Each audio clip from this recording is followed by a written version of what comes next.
So you're planning to start the personal support worker year in Canada. Well, in this video, I'm going to share all my experience in my first semester as a PSW and everything you need to know, what to expect, your test, your assignment, so that you won't get lost on your first day in class.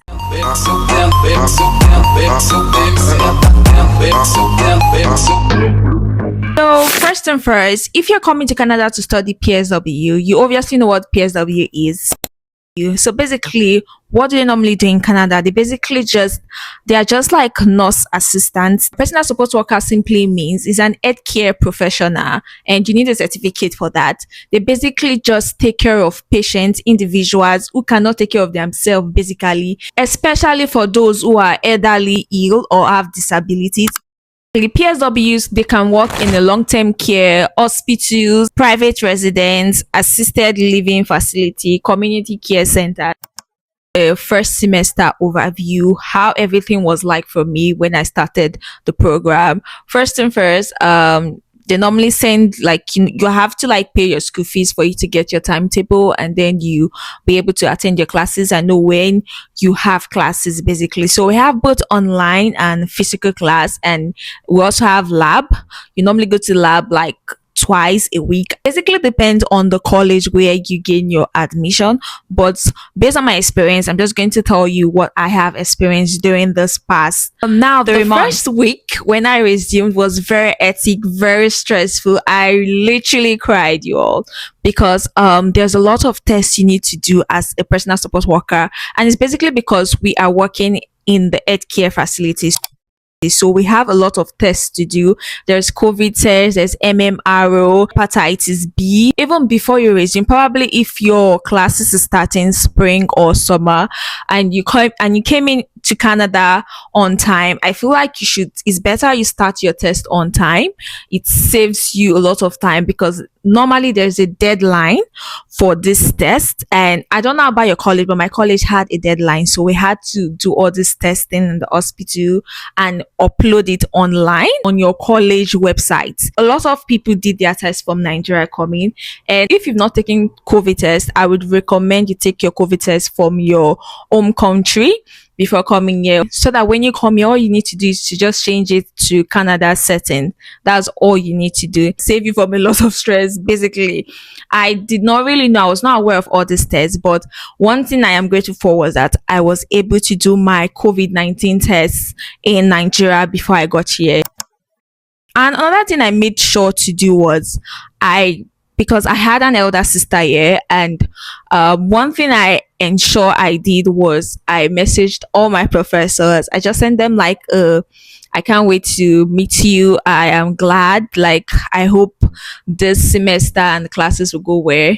And yeah, just basically introduction, you guys. You're just basically introducing yourself.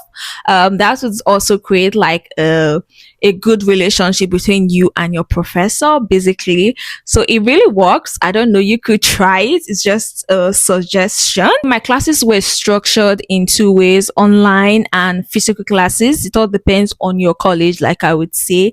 I had 2 online classes and I had 3 physical classes. About the main courses I studied in my first semester. So the first one we did was professional practice. There was college reading and writing. There was structure and function of the body, supportive care theory. There's both theory and practical. So that course, basically, we do a physical class, the theory section, and then the practical section, we do it in the lab. And basically, there were different professors assigned to do that. So I'm just going to start with the practicals that we did in the lab. The practical sometimes is ethics, sometimes is really fun, especially if your professor is nice. We do normally stay in the lab for 3 hours. Basically, what they normally teach in the lab, they teach you partial bath, complete bath, assisting your residents with feeding, transfer of your resident from bed to wheelchair, or using a walking stick. So that was just basically some of the things you would be taught in the lab. Also, one important thing, your professionalism matters in the lab. Basically, what professionalism basically mean is you coming in early, you listen to your professor's instructions, and probably if you're going to be late, all you need to do is send an email to your professor. How you behave in the lab, if you could keep up with all of that in a good way, then your professionalism would be high. And for the tests, quizzes, and assignments, the text basically we normally use Lockdown Browser for all our tests in both online and physical. Everything was on Lockdown Browser. For the quizzes, basically sometimes multiple questions, sometimes yes or no questions, sometimes true or false. Sometimes you have to type. They need just you explaining, words, and that's just basically it for the test. And then the assignment sometimes is really ethic.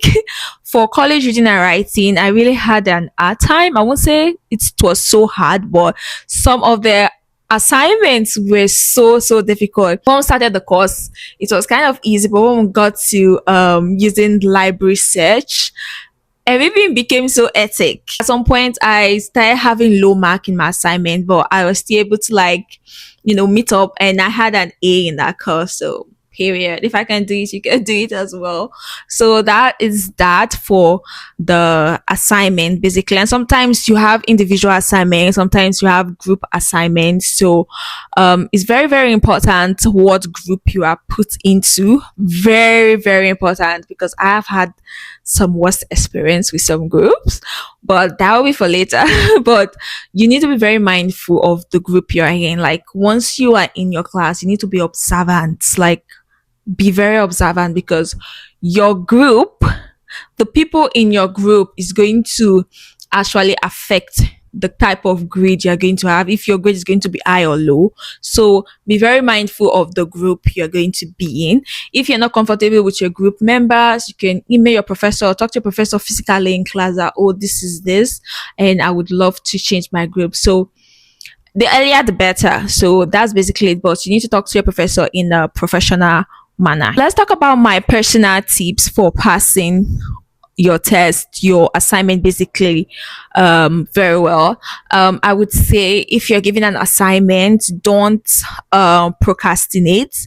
If possible, you could even relax and do it that day in the night, or probably the next day, because most of the assignment takes a lot. And sometimes one course is giving you, one professor is giving you an assignment, the other one's giving you an assignment, and they don't really care. All they know is you need to meet up with the deadline. 11:59 p.m. is 11:59 p.m. 6 a.m. is 6 a.m. So you have to work with time, work with your schedule, and just be fast.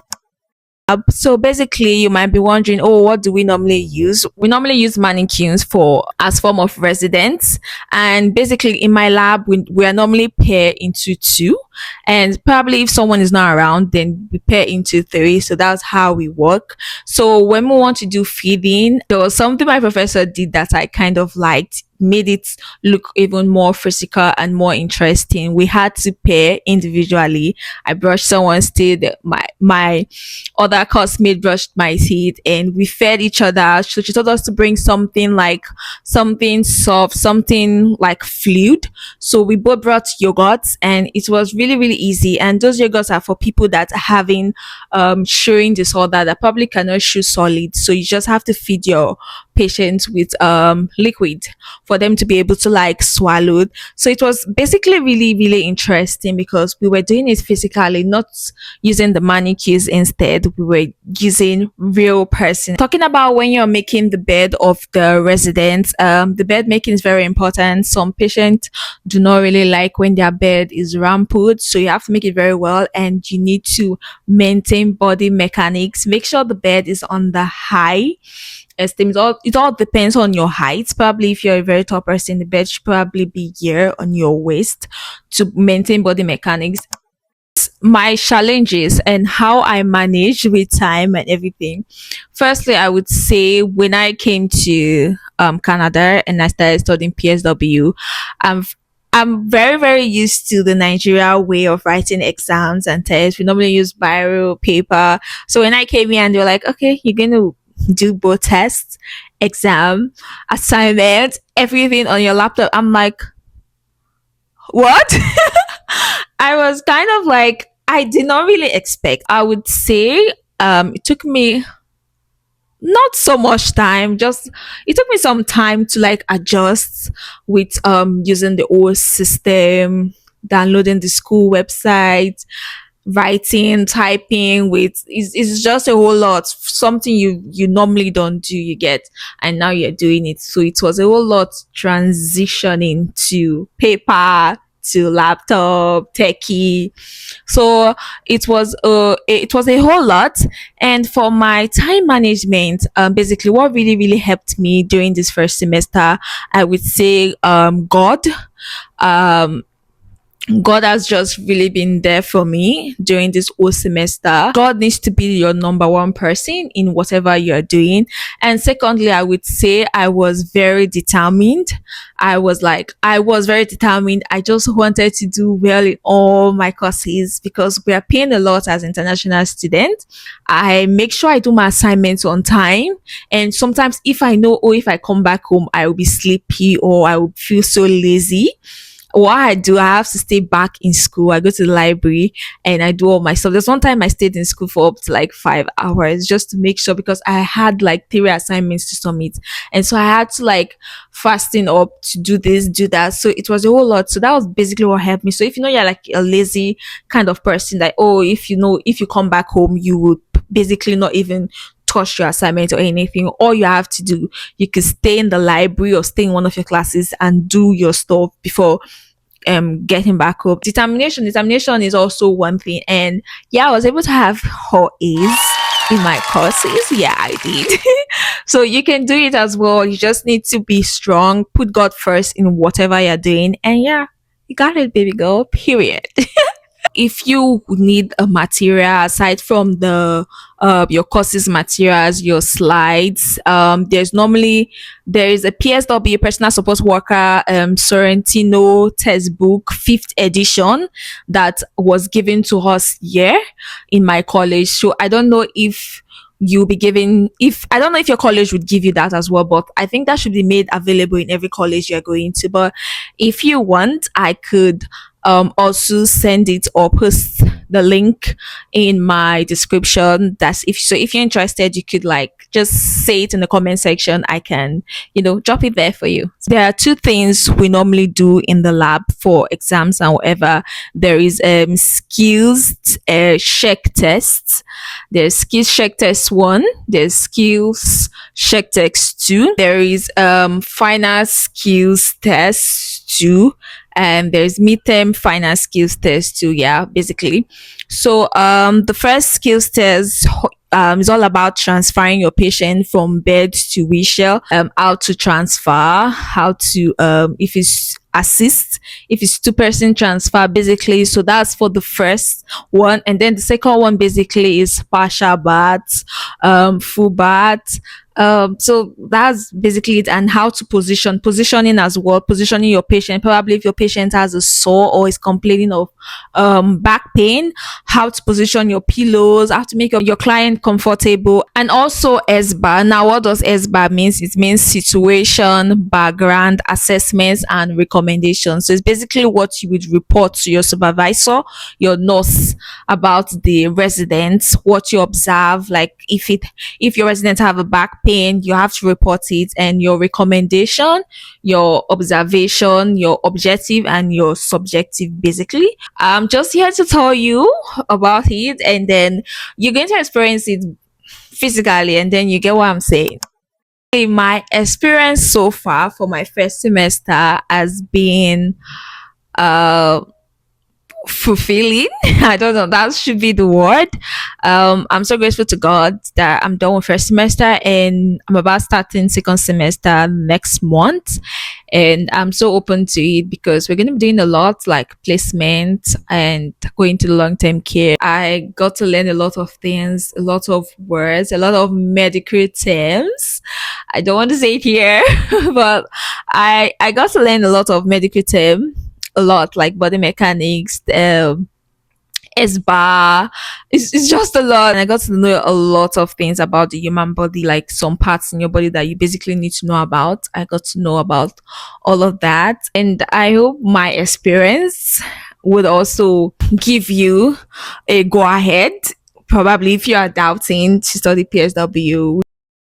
So if you guys have any question to ask me, feel free. Comment section is right there. You can comment, ask your question. I'm right here. I would reply. Don't forget to like, share, and subscribe. Like, why have you not yet subscribed? And share this video. Share this video to your friends that are planning to come to Canada and they are confused on what program to take. Share it to them. They need to watch this video and to clear all their doubts. So yeah, we've come to the end of this video. Thank you so much for staying this far. And if you stayed this far, I want you to comment Omena, so that I will know that you stayed this far to the end of this video. So yeah, that'll be all for now, and stay tuned for my next video. Bye.